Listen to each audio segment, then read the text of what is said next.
Now, there's a next part. My thoughts, my internal dialogue, is the creator of my choices, my reactions, and my decisions. Whatever I am thinking about eventually manifests and comes out in my choices, in my decisions, and in my reactions, my internal reactions. So if you walk into a motor vehicle dealership and you want to go buy a motor vehicle, whatever you're going to walk out with, that decision you made originated in your thoughts. Those thoughts originated in your beliefs and in your values. And those beliefs and values as part of your identity, through this chain, you're now making manifest. Now, here's the cool thing. There are techniques that teaches people how to make better decisions and choices. If we can retrain the brain in how it makes a decision,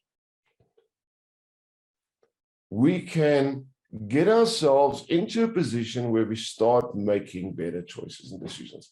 So let me just ask this. Who in this world or in this classroom has made some really, really bad decisions in their lives? And I'm putting my hand up. If you look back in your own life, you think of some of the decisions and choices you made, you go, oh man, really? I mean, like, really? Now, first thing you need to do is please forgive yourself, because the brain always makes the decision that it believes in that moment in time is the best one. It is only in hindsight. Sometimes hindsight is a split second afterwards. Sometimes it's a week later. Sometimes it's a year later. But in the moment when we make a decision, we always believe we're making the right decision for us at that moment in time. And we make it according to the resources, capabilities, skills we have available. So forgive yourself first and foremost for making those really crap ones. We've all done that. I know I have that. I've got a whole string. If you want to know them all, we need 2 years for me to tell you them all. We've made plenty. But at that moment in time, we believed it was the best one for us. It's only hindsight that says otherwise. Okay, so you know what? You did your best at that moment in time. So first and foremost, just forgive yourself for doing it, and let's continue. Is that okay? The key is not to do the same things again, to learn from them and change. All right. Now, next concept. I want you guys to really, really grasp this. So I've got beliefs and values. These things create this internal dialogue, this chitter-chatter inside of my brain. This chitter-chatter inside of my brain manifests in choices, decisions, and action and reactions. All choices I make, all decisions I make eventually become some form of a behavior, action. Yes?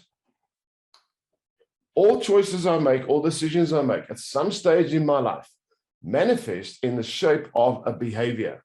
I behave in a certain way. I act in a certain way. I respond in a certain way. There's a physical manifestation called behavior. And this comes from originally from my choices and decisions I make. Sometimes I make a decision today, and that behavior might only manifest literally a year later. Sometimes I make a decision today, and the behavior manifests immediately. But the behavior will surface. Now, there are specific techniques we're going to teach you guys to shift and change behavior. Does that make sense?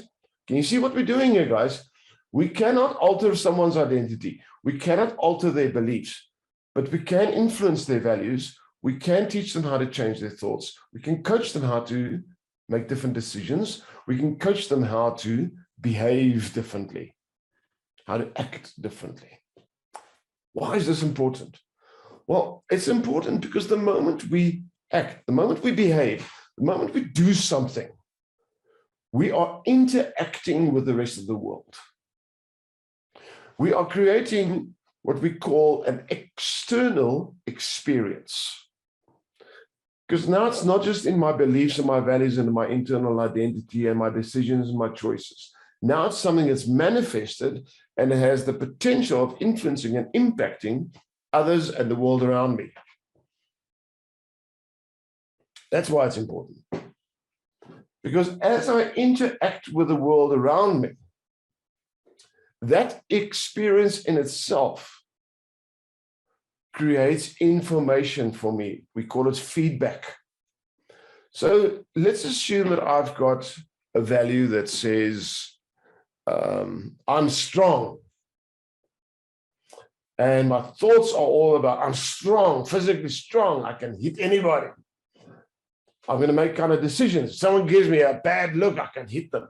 Eventually, this might manifest in a behavior, right? Someone gives me a bad look, I go, hey, what are you looking at? Boom. This now manifests and becomes a behavior that impacts society and the world around me. It turns into a massive brawl, and I get locked up in jail. Now, what is the feedback that I'm getting? This is a bad idea. Another one of my bad choices. Shouldn't have done that one. That feedback now goes back where? It goes to my belief system. It goes to my value system. Are you getting this, guys? There's a cycle of events that happens. There's a cycle of events that happens. Thoughts, choices, decisions, actions, behaviors, external experiences, and feedback. If I change or interrupt any part of that cycle, shift happens at the top. Visit actionfactory.co.za to find out more. Change your mind. Change your life.